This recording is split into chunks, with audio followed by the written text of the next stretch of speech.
on the placement tests, if you had to fail it like one time, how many retakes do they do?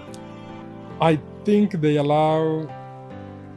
Well, I think you can take it thrice. Then you have to start at the lowest level.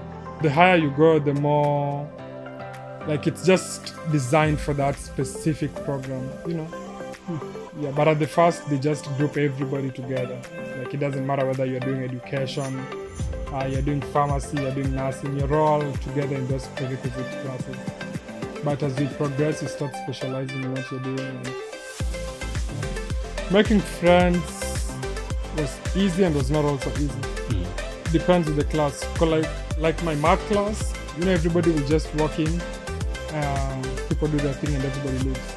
Because someone else has a different class they're going to. Someone has work, someone is going home to do. Somebody just came from work. Yeah. So it's not a matter of, it's not like back home when you're now meeting in the hallway, 10 of you want to start socializing. Before the class starts. Yeah.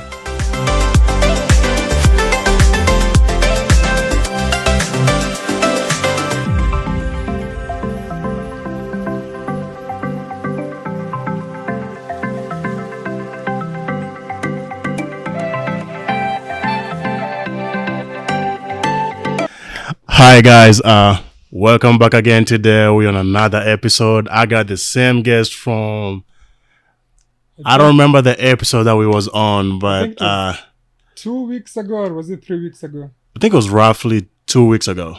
2 weeks ago, that's 2 weeks ago. Mm-hmm. Yeah, so he's the same guest. I don't think I have to do much of introduction or anything, but today we have to be talking about life in college in the United States.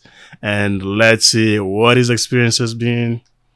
Let us know what kind of challenges or maybe new things he's learned. So without much ado, like usual, I'm your host, Bryke, and I'm Kelvin. I'm the guest today. All right, there you go. So Kelvin. Yeah. I think last time we touched not even a lot. We just touched a little bit on a lot of things. Mm. And I'm curious, what has it been like? How would I phrase this? I'm trying to think.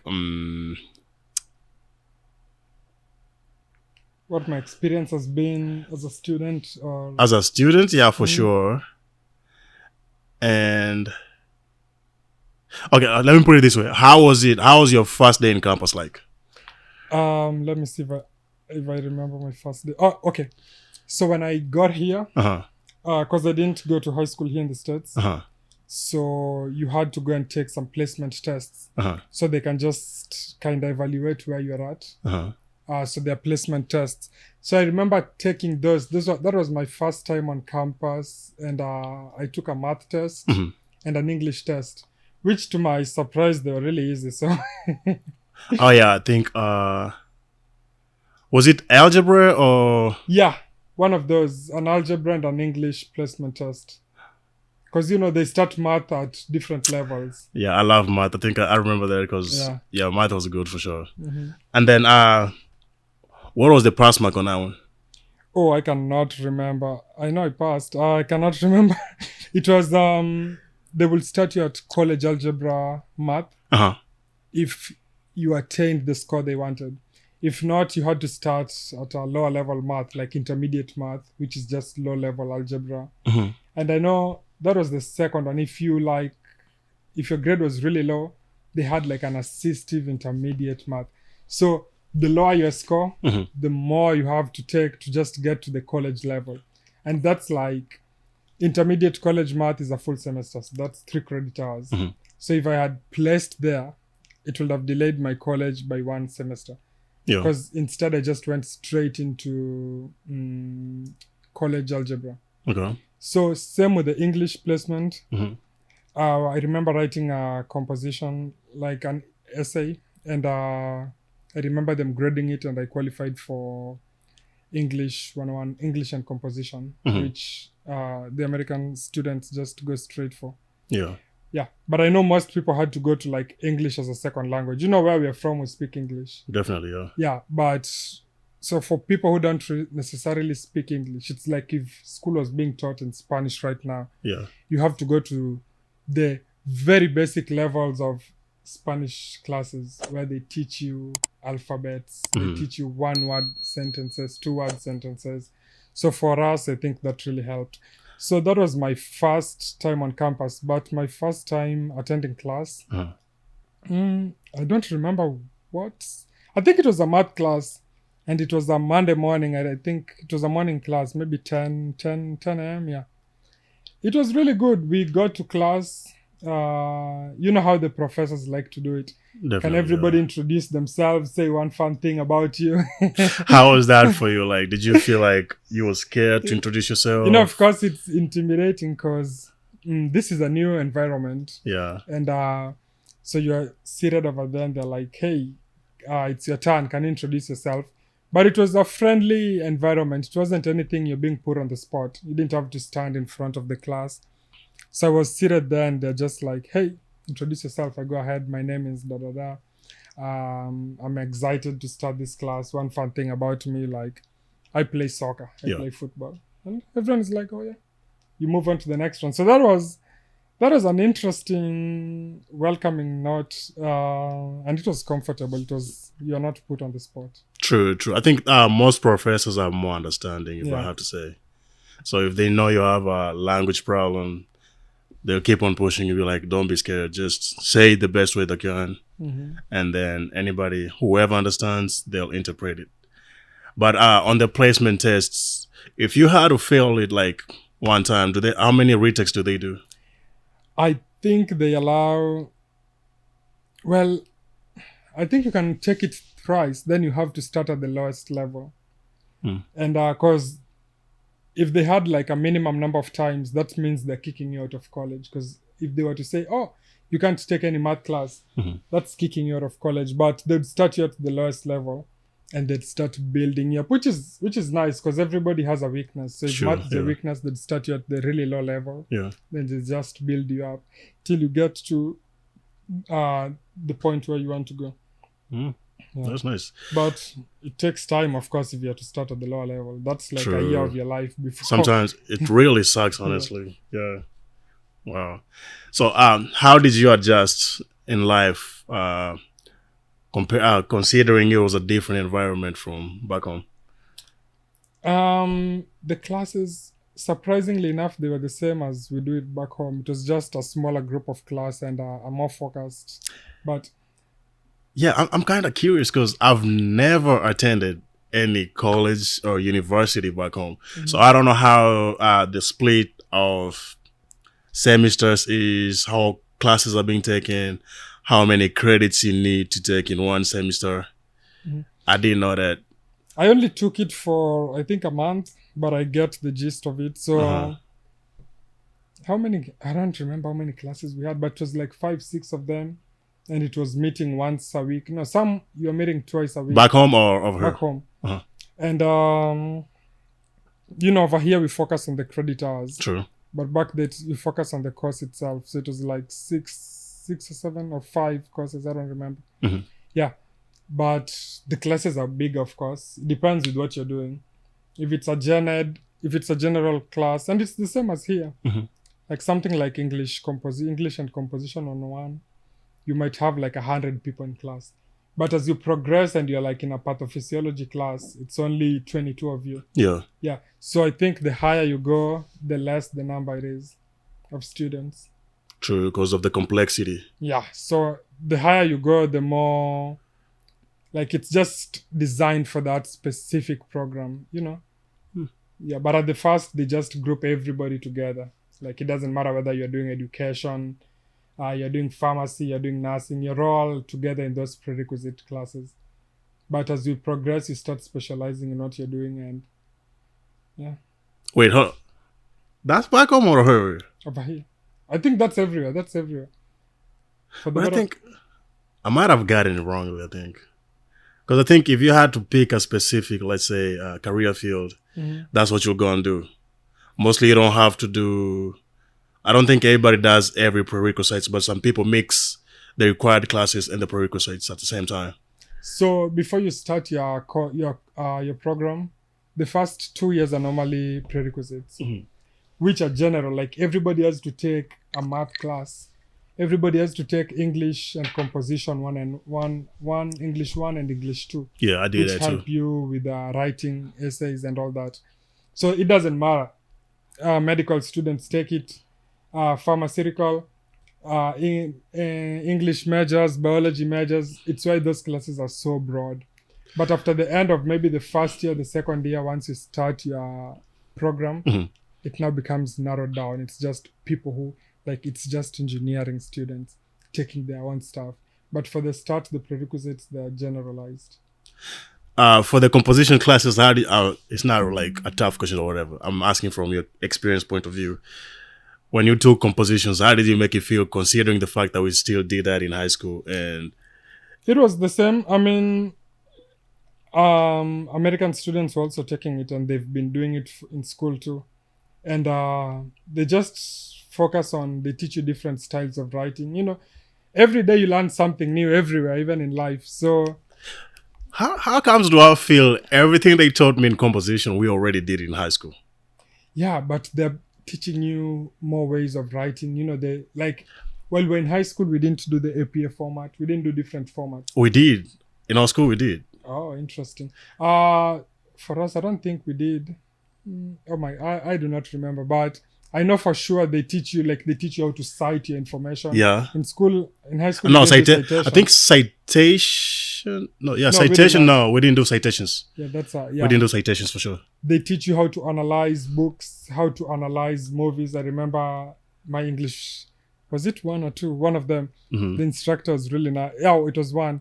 We watched Goodfellas, so we'd come to class, and the class was 1 hour 15 minutes. Yeah.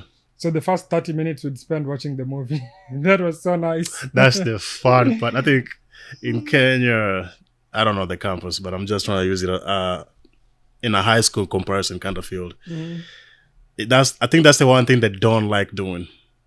Bringing whatever TVs in classes, making you watch. I don't think they like doing that. I know they do it over here in high schools too.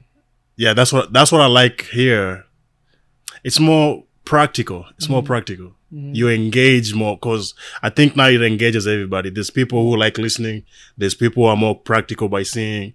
There's people who are more, they learn by writing. So I think it pretty much puts everybody in the same. But back home is just pretty much listening and writing. That's it. Oh, sucks. Which gets very boring. Yeah, it gets it sucks. So we will come to class and we're watching Goodfellas. It's a good movie. If any of you have seen it, you can let us know. If you've not seen it, you should.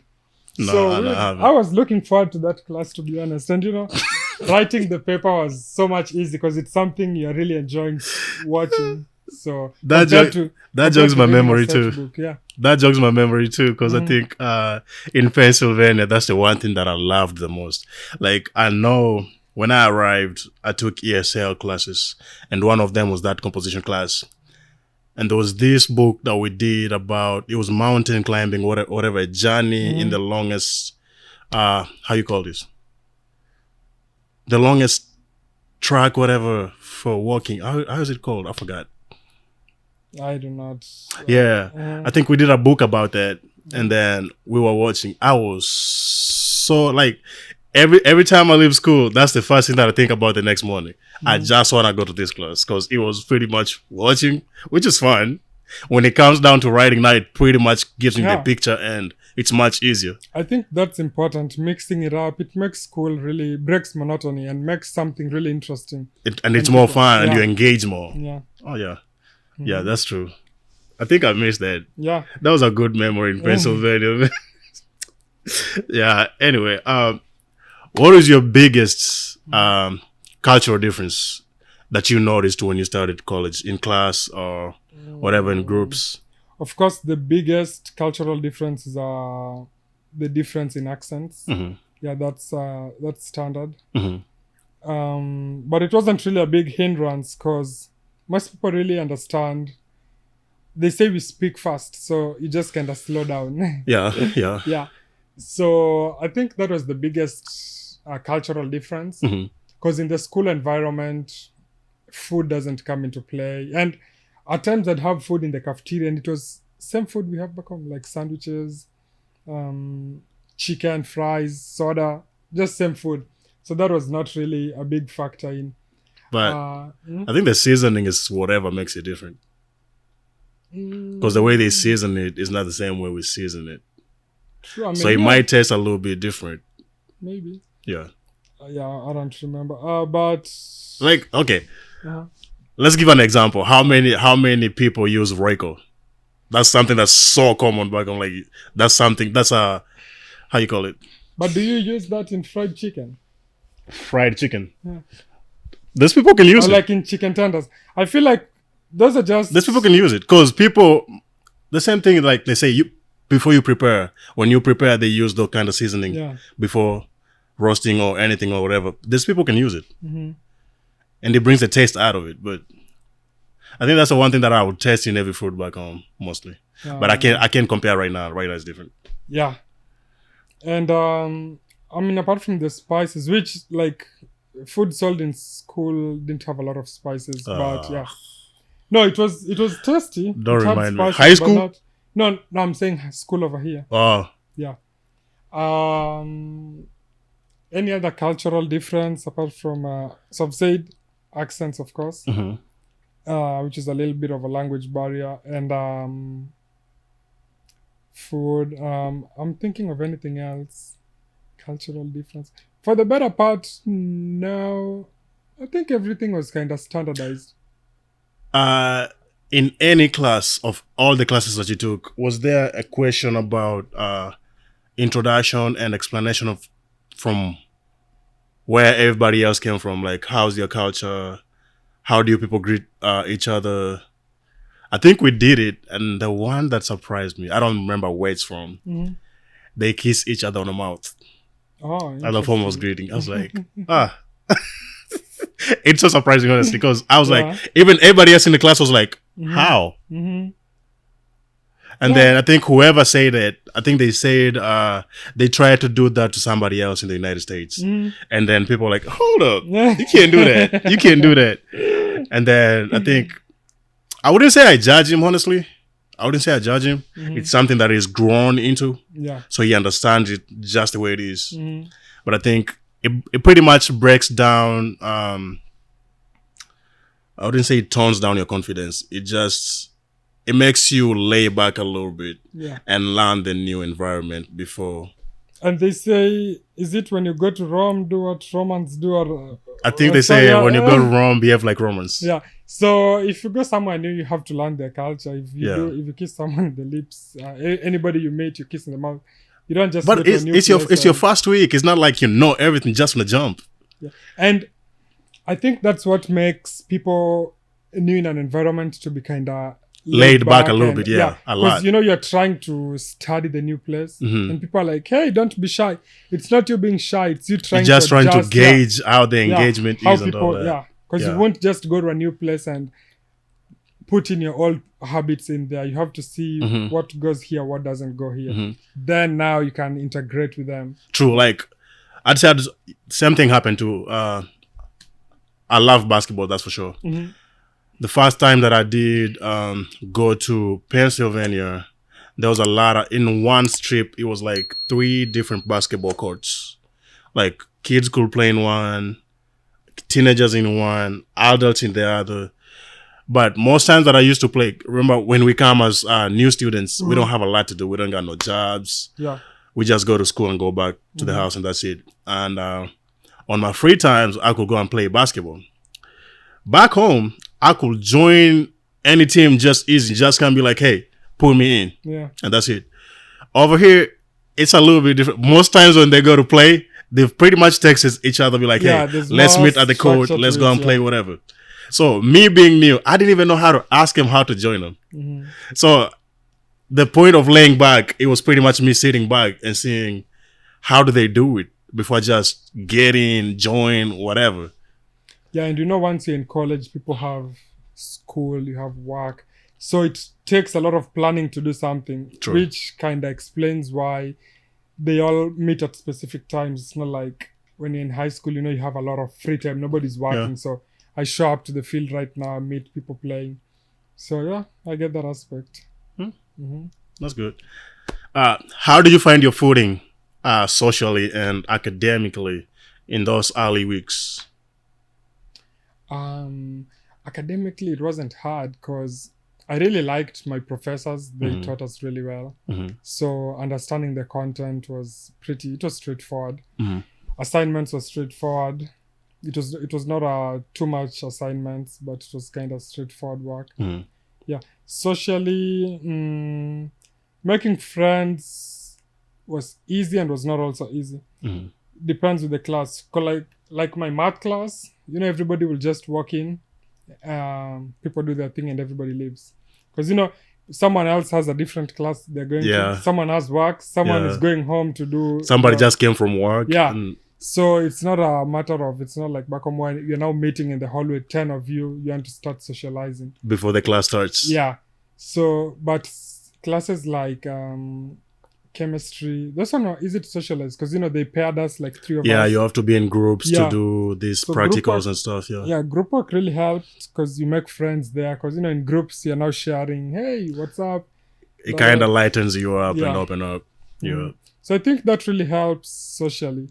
That's a nice... I know people don't really like group work, but to think of it, it kind of helps. I think it helps in a lot of ways. But sometimes I think for those people who don't like it, it depends. Because you got groups whereby some people don't want to contribute.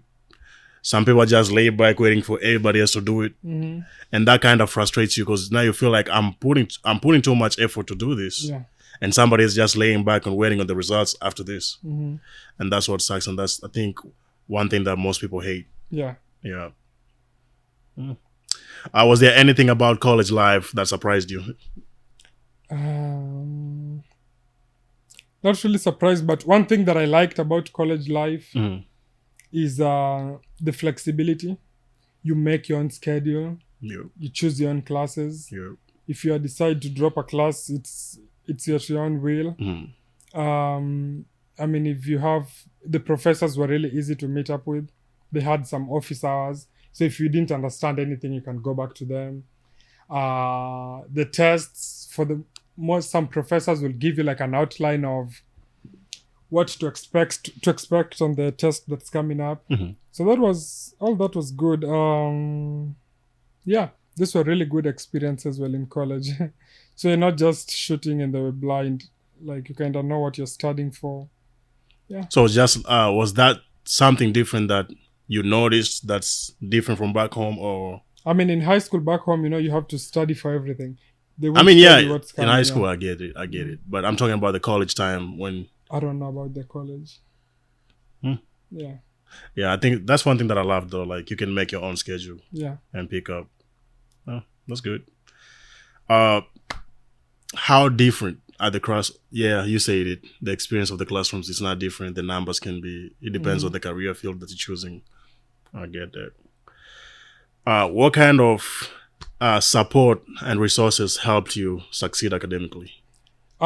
Just like I said, and the things that I loved about college, the instructors are really helpful.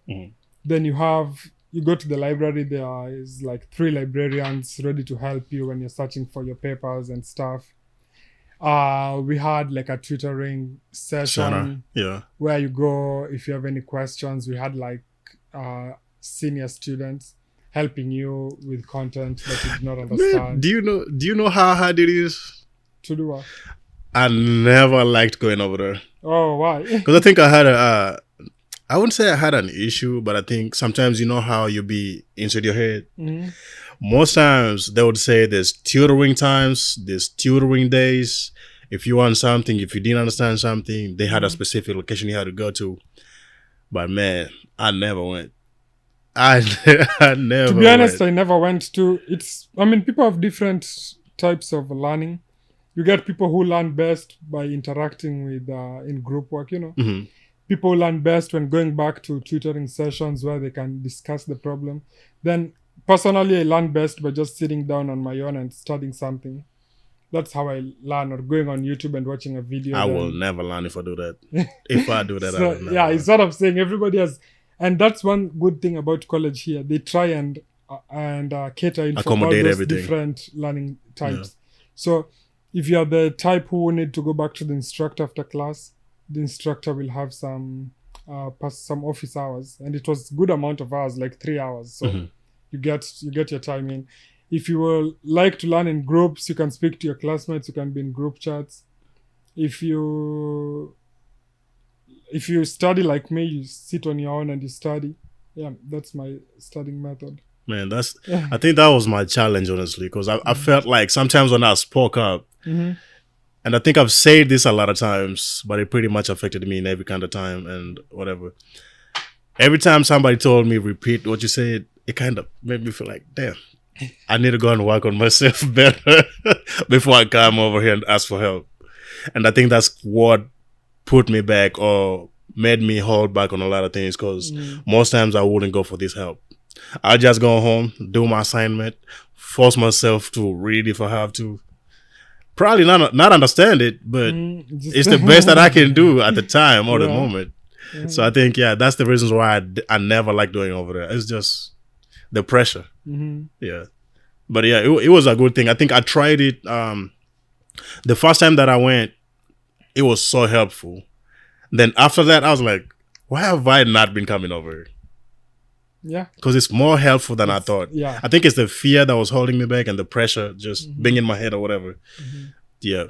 But it was so helpful though. Off topic, while you're talking, I just thought something. 50 years from now, our kids will be watching this video and they'll be seeing us young. Yeah. We're not going to be lying like our parents. We ran to school barefoot. This is evident. It's evident. So 50 years from now, they'll be looking at it and they're like, oh, they were so young. I wish we had evidence of our parents going to school. Yeah. Them talking about. And the one thing that I've had a lot of people asking or questioning is there's no parent who've ever accepted I've failed. Every parent kept on saying I was number one in my class. Well, you have to make your kid aim higher than you. So if you tell your kid, I used to get A's, your kid will know, my parents used to get A's, so I must strive to get A's too. But what do you think they'll think about you when they find out the truth? What truth? That you never got used to. So let's say, for instance, let's say if I say my parent was lying about it, and then let's say just in the space of socializing, whatever, they meet up with my parents' friend, now who tells the whole story. But when you go home, it's a different story from what your parents kept on telling you. How do you think you're going to see your parent or look at your parent? For one, it's so hard to remember what your classmates used to score. Like, people even I went to school with 5 years from now, I don't remember what they used to get. It's probably not going to be in the best of tops, but their numbers was never up there. That's what you know for sure. It was not up there. Or you can use an example of, one time we got an F together. There's no way. Yeah. Well, if, let's say, for example, that happened to me with my kid, I'd be like, oh yeah, I remember that one class that I failed. And it's what gave me the energy to study hard for the next one. You have to be creative. The goal is not to look bad. Not really look bad. You're not trying to gloat on your kids. You're just trying to motivate them so they can do better than you. Because everybody wants their kids to do better than them. I mean, that's true. Yeah. So it's not really... But it still sucks for them to find out the truth and come to find out that you was being lying. Because now they'll start treating you different from what they used to. And if you tell your kids... how will I phrase this? If you tell your kids, hey, I used to do really well in school. Doing really well in school has different meanings. People have different... definitions of that. Yeah, and circumstances surrounding your academic stuff. So let's say you got a couple of B's and C's, but at the time you were not in a good school, That was the best you did at the time. But True. Here you have your kid in a private school. Yeah. They can't compete with what you're getting while you are in a really bad school. True. So yeah, it doesn't matter even. Yeah, I just thought about it. I was like, because that's the one thing that I keep on remembering. And I've seen TikToks where people say, this is my story, what my parents kept on saying. That's how they went to school. Somebody rushing through the bushes, jumping into the It's so funny, man. Sometimes I wish we had videos of that evidence, seeing how these people... Some of those things happen, but it's just them trying to, motivate you. Some of them might be true. Yeah, some I mean, might for be sure. true. Yeah, some of them might be true. Yeah. Have you find it easy or difficult to speak up in class and share your perspective? Like the same way I said, it was hard for me to speak up when I needed help. I think at first it was because you're not really used to the environment. Mhm. But as time goes by, it was easy. Like I've done maybe 10 presentations in front of my classmates. Was it easy? Yeah, with time it got easy. I don't know. How was your first? How was your first one? Can you remember it? I cannot. But I think it was a public speaking class. Uh-huh. And what I realized in that public speaking class, everybody is nervous. It's not just you. True. Everybody's true. nervous because we'd meet outside the class and everyone was like, oh, I was not prepared. it's time for I did not expect that. Yeah, so everybody's nervous to present in front of people. It doesn't matter if you've done. It's a lot of eyes looking at you. Yeah. And we had this instructor who would tell us, she had a doctorate and she presented a couple of papers in front of different universities. But she told us every time she had to do it, she'd be nervous. Obviously, you So, have to. Because every time you meet a different audience Yeah. or a group, now you don't know how they will receive the Mhm. information. And the most, I think the scary moments should be when people bombard you with questions. Though, with questions, if you understand your stuff, you'll be fine. No, But- with the nervousness, you might not answer it the way you're supposed to be answering it. The thing with nervousness, okay, let's say even people like us who have different accents, at the first, when you start speaking, Mhm. you're kind of, oh, are they understanding what I'm saying? Are they- Yeah. But you can read people's faces. People are nodding. When they understand, Not they just look the- at you Yeah, with keen. non-verbal Yeah. cues. People are like, oh, yeah. People are laughing. People are... And once you see that reaction, you're like, oh, they get me. Yeah. So now you keep on talking, your confidence boosts. Build it up, yeah. And in the public speaking class, we had to present every class. You had to stand in front of the class. And it wasn't like a big presentation, but you speak about one thing. She would come with different topics and they'd be like, tell us about a movie you like in 5 to 10 sentences. So you see, and it's really helping boost your confidence. True. So I think that helped because that was among the first classes I took when I was in college. Mhm. So when I started my college, like my more advanced classes, Mhm. I was already used to it. So I didn't like it. Nobody likes presenting in front of class, Sure, but it nobody was likes it, kind of easy. It was more like the uncomfortable feeling more than being unsure of yourself. And the whole class was presenting, and now it was group stuff. Yeah. And I'd go there, I'd talk. I remember we presented to these high schoolers while I was in college. I don't remember what the topic was, but so I talk, and when I'm done, they're like, everyone was like, tell us more about your accent. So they're intrigued.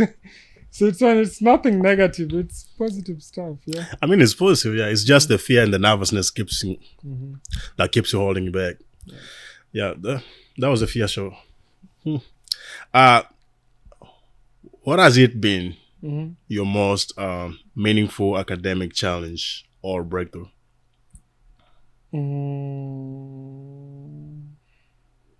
For academic challenge, let me see. When I started school, I think just because at some point I had to take a lot of classes, Mhm. just juggling that different schedule of classes, Mhm. Plus the assignments, plus you have clinical. So it was juggling a lot of stuff. Yeah. Yeah. And you have tests. We had tests like every other week was a test in one class. So if the other class coincides, you might have 2 tests in 1 week, or you might end up with a test every week. Yeah. So, I used to hate that. Yeah. Yeah, I remember, especially when the tests will fall on Monday morning, Mhm. your whole weekend is gone just studying. Yeah, so we loved when the tests were like Wednesdays. So I used to love the days we didn't have no exams. Yeah. Like, let's say if you had like 2 weeks without an exam, Mhm. that felt like a holiday. yeah, that was so nice. It did feel like a holiday, but I know for sure, like, I think they try and make it to whereby every topic they do teach, you have to do an exam just to jog up your memory and keep everything at, That's another good thing here because it helps you not to be left back too much. Because yeah. if you have like 10 topics and you have 4 exams, so at least after every 2 topics, test. 2 topics, test. So it makes it easier to study. That makes me ask, I think over here mostly they tell you what topics specifically where they'll be setting the exam from. But back home, I don't think they said it. I don't think so, no. They'll tell you read your materials. Yeah. They'll tell you everything is fair. But over here, you also get instructors who are like, everything is fair game. I mean, yeah, true. And then the thing that surprised me the most was sometimes they do have open book examinations. So, unfortunately, I didn't have any of those. You didn't? No. Man, I was surprised when it happened. It was like open book. You can go through your material, but it was timed though. So if the time is over, you gotta hand in your paper. I would really love an open book test. I did have them. I was like, I was surprised because there's one that I did. Then I saw somebody take out their book. I was like, what are you doing? They was like, it's an open book test. So I was like, damn. You know how Kenya we use, they call it mti or mts. You'll be cheating under the desk. You're like, I thought that was what they was trying to do, but it was an open book. I was so surprised. But I loved it though. Yeah, I loved it. Hey, I wish I had those. Though I don't think they're good maybe for like quizzes, but not tests. Because the test, I think not the end of the term test. Like they can't allow that. Like even in the middle of the semester test, I feel like tests gauge if you're understanding the material. They do. So if you allow me to come in with a book, I won't study. I will not study. I'm not lying. I'll just go in there with my textbook. I think we had 2 tests the same week. It was, you know how sometimes they catch up with the topics and then at the end they have to have an exam of it. So I think it was a revision of the whole topics we did. It was like 7 topics at the end of it. Then the exam was supposed to come later that week again. So let's say like Tuesday, it was an open book just to jog your memory. No, can you answer this? Sometimes they do, and it was biology too. Sometimes it's spellings. If you spell it wrong, you wrong it. Yeah. So we did an open book on that day. Then not the final really, but the exact exam was supposed to be on Thursday. So that's what I'm saying. I was so happy that I had the chance to do the open book. But if it was just off the top of my head, I would have flunked on that exam for sure. I would have flunked on that exam. And the fact that I hate that biology, you gotta be good on spellings. If you spell it wrong, you miss it. Yeah, like stuff like anatomy and physiology. Yeah. That's the only thing that sucks. But sometimes you have the right idea. Yeah. You missed it, but just a letter missed the whole thing. You missed the whole thing. Yeah. But yeah, it was helpful though. But I'm surprised you didn't have none. Yeah. Yeah. So what am I talking about? Yeah, we did talk about the exam. Oh shit. The breakthrough. You didn't say the breakthrough, but I kind of see what you're talking about though. You didn't say the breakthrough. But how has your professors or mentors shaped your journey? Apart from asking for help, have they told you like what kind of fields work best, what kind of institutions you should look into? We had really nice professors. They kind of share their own experiences, especially when I was already in the clinical part. So they'd help you with like interview question stuff. They'd tell you the best units to work for, like the best career-wise options. They'd give you advice. They were really nice professors. They were just really helpful. They'd organize for different hospitals to come to school to check us, to share with us jobs. So I think that was really helpful. That really helped a lot of us. So, you know, it's like someone is already helping you find a job while you're in school. That's really, really helpful. So that was really, yeah. Yeah, so you mentioned about practicals in school too. Was it in the same school? Or did you have to take your theoretical classes in one school branch? It's the same branch anyway, just a different location. And was the practicals in a different location or the same location? Yeah, so we call them clinicals. So you have to go to the hospital for that. And you're doing like, it's just learning your clinical skills. You're doing like a 10-hour day clinical program where you're shadowing another registered nurse. And, you know, you're now doing stuff hands-on. Yeah. And I think most programs have. I know I see engineering students out in the field too, like just learning physical stuff. Hands-on experience. I'd like to be curious and see that. Yeah, so not just theory studies. So now you're on hands-on. I don't think I've done any practical for sure. The only practical that we've done is just in school still, not outside or nothing. Because I did graphic design and all that. All the practicals we did was in school. When you first started your job with the graphic design, did they have like an orientation period, maybe like a 6 month where you're just being taught what's going on? Yeah, they pretty much take you pretty much through every building.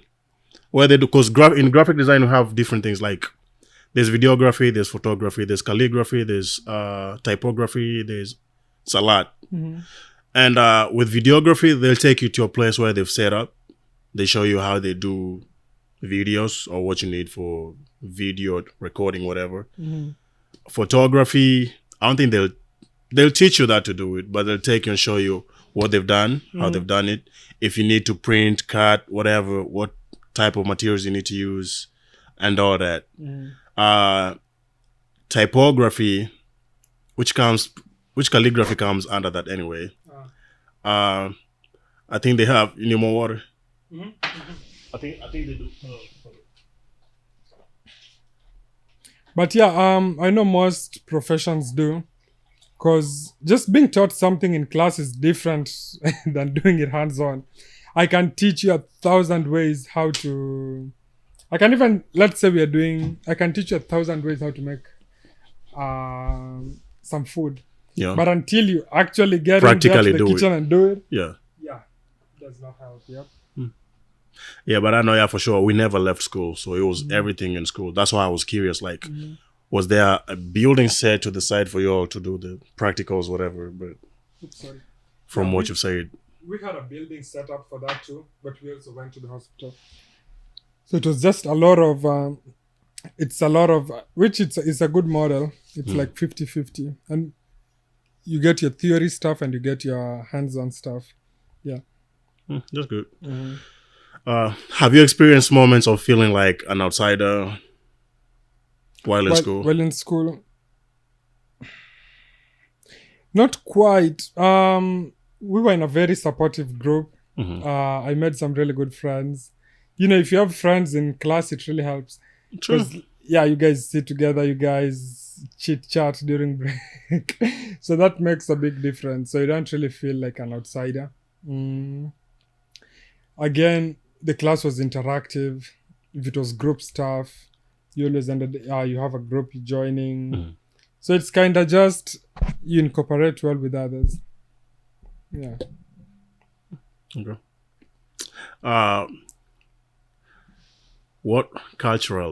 What role has it played, your culture? How has it played in your college experience? I don't know culture, but my background, growing up, I was always taught and told the need for hard work. You know, you reap what you sow. True. So that really helps when you go to college, because you know you have to put in 100%. There's no shortcuts. You have to study, you have to pass your tests, and you have to move on to the next class. And the consequences are instant. Don't study, fail, repeat the semester, and you're now behind. So the reward is instant. That's one thing I like about college. Study, pass, move on. Don't study, fail, repeat. There's no in between. So you've never repeated anything, not even a class? No, I've never repeated any class. Thank God. So that's really helpful, because you know what you want, so you have to put in the hard work. You know, I have a test on Monday. Why will I waste time at the pool all weekend? You have to study over the weekend. Otherwise, you're going to repeat the class. And I don't mean this, that people who repeat don't put in work. Sometimes it's just that people are not book smart for sure. And also sometimes you can end up reading something and that's not even the area that whatever that's covered. coming or tested. Yeah. So by the time, and I have friends who will miss by, let's say the cutoff point for the test is an 82, and someone gets an 81. Like, doesn't mean you didn't prepare, you are not smart. It just happened. At times you're going to the test, you have other things going on. You don't understand, you don't read the questions well. So I'm not saying that if you've repeated a class, you don't understand something. No. It's just... It happens. Stuff happens, yeah. All right. How do you stay connected to your roots while embracing new experiences? So the thing is, when you experience something new, you don't just forget about your old experience. It's like building on. Like just as we started talking at the start of the class, you take your placement test. You start intermediate algebra. You go to algebra itself, college algebra. You go to calculus algebra. So the fact that you've done calculus? No, I've not done calculus myself.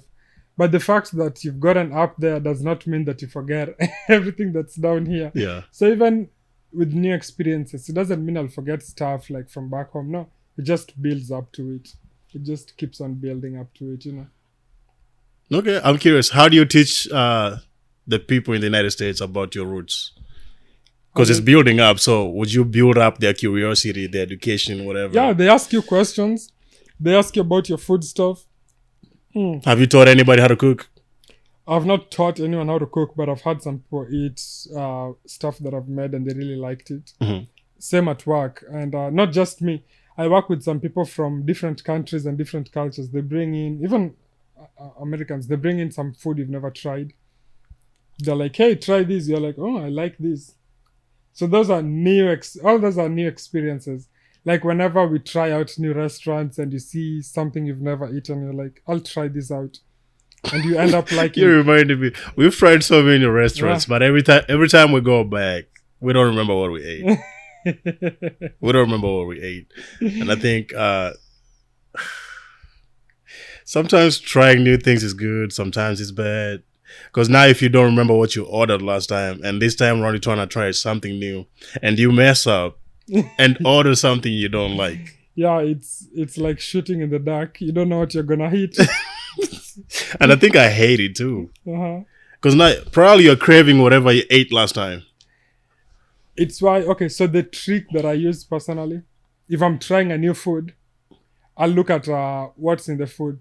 Let's say they have stuff like chicken included. You're sure chicken can be made in 1,000 different ways, but at the end of the day, it's still chicken. So you kind of are familiar with that. You're like, even if the sauce is bad, the chicken will be good. But I won't just flat out go and try something that I've never had. The ingredients are just all foreign. No. That's a trick that I learned after I learned it the hard way. I do that a lot. I try something totally new every time. But I'm used to, you're not a picky eater. I think you eat everything. You eat everything in the book. Fuck out of here. Anyway. In what ways have you changed since starting college? Here.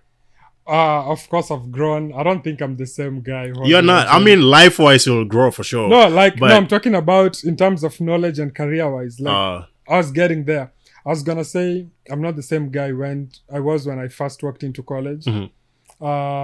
And some people think, oh, this education, we're not really using it, but it's kind of helping you. It's expanding your knowledge. Your knowledge for sure. Your thinking. For sure. Yeah. I mean, for a career field, it makes sense. And not just like even the class we're discussing, the English 101, some of the movies, some of the shows we watched in there, they have life experiences in them. Some of the books we're reading, and even back home, the set books we read, you learn something from them. Mheshimiwa Mstahiki Kasongo. Never mind. So you learn something new from them. So yeah, of course I've grown. Yeah, I'm not the same person I was back then, and I'm thankful for that. Yeah. I mean, I get the point. I get the point. Never mind. You've answered it in a different, but I was trying to structure it differently, but still, whatever you've said makes sense still. Okay. How's your perspective on home shifted since studying in the United States? I'm sorry, could you repeat? Oh, my perspective on home. Yeah. Let me see. Do you think you appreciate more things that are done over here than how some things are done back home? Personally, I think if you try something new, you learn something new. So, do I appreciate stuff more here than at home? Mm-hmm. Not everything. I'm just asking you Yeah, what are like I some. said, some stuff. I'm appreciative for the new stuff that I'm learning here. Mhm. I'm appreciative for the new experiences that I'm having here, maybe that I would not have been exposed to back home. But I'm also appreciative for the stuff that I learned back home. They built me for however long I did them. So yeah, of course I appreciate the stuff that I'm learning here, and as I mentioned, I'm not the Like same what? guy. Give examples. Like Like an example, interesting. I'm trying to think of what. Career-wise, I mean, I've graduated college. I'm pursuing my career. I think that's a big step. mhm. So that I was not at that level when I left high school. Of course, I've had more exposure to like newer technology that we don't have back home. That's over here. Even medical technology. So that's new experience. I've had exposure to different types of learning while I was here in college that I could not have seen when I was back home. Yeah, I've met people. This is a diverse country. The school I went to is True. also diverse. I've interacted with people I could not have had opportunities to interact with, which also builds you in its own way because you're learning something new, interacting with someone new. Mhm. So I think this one. You haven't answered anyway. Never mind.